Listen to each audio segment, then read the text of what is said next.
आराम हुआ तब आप लोग से बात कर रहे हैं, तब तो हंसी आ रही नहीं तो सारा तबीयत खराब रहता तो हंसी भी नहीं आती। आज बहुत खूबसूरत लग रही हो। थैंक यू, धन्यवाद जी। तो दोस्तों आप लोग शेयर नहीं करते हैं, इसीलिए तो मनीषा भाभी और उदास रहती हैं।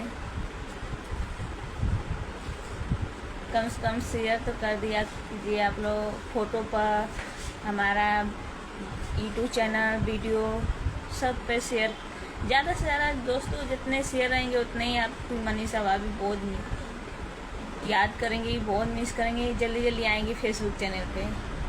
नमस्ते मैडम, आपको भी नमस्ते। तो दोस्तों आप लोग ज़्यादा से ज़्यादा हिंदी में कमेंट कीजिए।